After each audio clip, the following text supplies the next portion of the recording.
Добар ден и добродојавте во уште едно издание на Формула 1 на македонски викендов. За прв пат во историјата на Формула 1 голема награда на Тоскана, Италија, Луис Хамилтон со прва пол позиција на оваа патека, откако Валтери Ботас најде на лоша среќа, односно жолто знаме кое го предизвика Окон од Рено, извртувајќи се во третиот и четвртиот сијок, му ја одзема можноста на Валтери Ботас да се бори за денешната пол позиција, така што Луис Хамилтон прв освојувач на пол позиција во Тоскана, втор Валтери Ботас, трет Макс Верстапен, четврти Алекс Албон. Освежување и добра вест за навивачите на Ферари за илјадитата трка, илјадитиот настап на Гран При за скутерија Ферари. Чарлс Леклерк со одлично пето место, Серхио Перес и Ланс Строл го заклучуваат четвртиот ред, односно шестото и седмото место. Меѓутоа Серхио Перес и Ланс Строл ќе си ги сменат местата. Серхио Перес ќе стартува седми,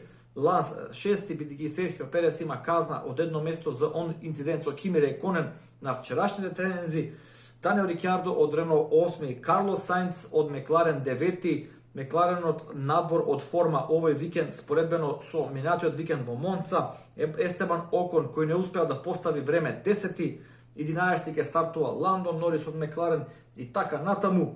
Очекуваме утре една интересна трка во која ќе има мали шанси за претекнување, меѓутоа каде што стратегијата ќе биде на прво место, а најбитен фактор ќе биде менаџирање на плевматиците со оглед на стилот, типот на асфалтот во Тоскана, со оглед на тоа на брзите свиоци кои многу ги оптоваруваат плевматиците и со оглед на високите температури кои се очекуваат.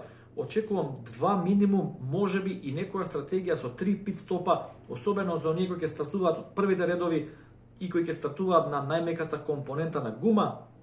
Оние кои стартуваат од 11 место па надоле, можеби ќе се обидат со алтернативна стратегија, направат некој друг резултат. Од другите вести кои беа актуелни изминатава недела, Себастијан Фетел конечно ја заврши драмата со неговата трансфер стратегија, односно преминува следната година во Racing Point или тимот кој ќе биде ребрендиран од следната година под името Астон Мартин Мерцедес. Во новите бои ќе го брани тимот заедно со синот на собственикот Строл. Тоа остава отворено прашање што ќе прави сега Серхио Перес, кој е еден сосема солиден возач кој може да извади максимум од дадениот болид, кој може да направи компетитивен резултат со болид кој можеби не му е местото за тој резултат. Гледаме и голема поддршка од Мексико, од владата на Мексико, од големите мексички компании кои се бават со нафта и газ. Очекувам Серхио Перес да најде тим. Лично би сакал, иако е тоа најмалку веројатно, да оди во Red Bull, да биде со Макс Верстапен, а Алекс Албон да му прави друштво на Пиер Гасли во Алфа Таури. Меѓутоа сметам дека е тоа малку веројатно, иако на Макс Верстапен му треба еден конкурентен возач кој може да го извади максимумот и да биде конзистентен секоја трка.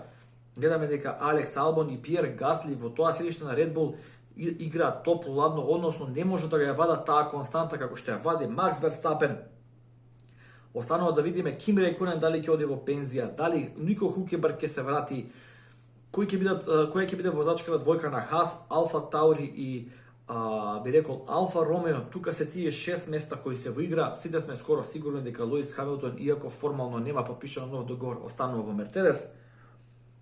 Друга новост е Мекларен викендов на тестирањата на петочните тренинзи тестираше нов вид на нос кој наликува многу на Мерцедес конфигурацијата и од тука се поставува прашањето дали Мекларен полека по најавите на нивниот технички директор дека размислуваат за концепт со low rake или така наречен болид кој е со низок напад, агол на напад на самиот болид, спротивно од сега што користи Мекларен high rake или болидот вака поставен со задницата високо окрената наназад, за да може максимално да се експлоатира потенцијалот за креирање на потисна сила на самиот под на болидот.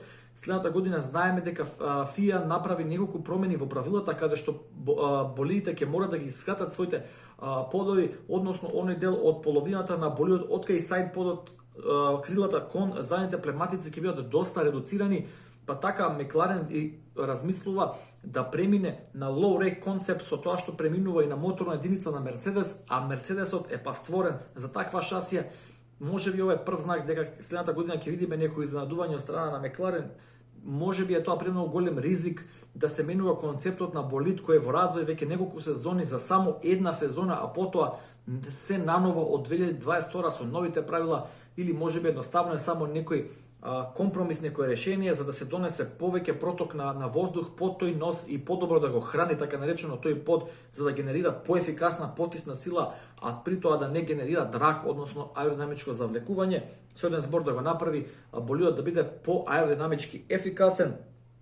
И како е да не заборавиме прва трка со гледачи повторно откако се беше прогласена пандемија, се надеваме дека утре ќе има малку повеќе број на гледачи. Мислам дека околу 2600 гледачи се дозволени максимално да присуствуваат утре, што е сепак подобро од тоа да нема гледачи, и секако се надевам, искрено се надевам на добар резултат на Чарлз Леклер и Себастијан Фетел, биги сепак е ова голем јубилеј за Ферари, 1000 трка, и се надевам дека достојно ќе може да ги одбранат боите на Ферари.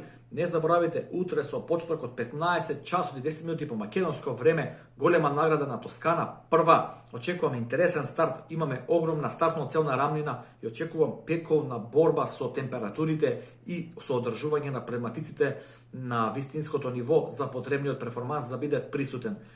Секако ви благодарам што го следите канал Формула на македонски.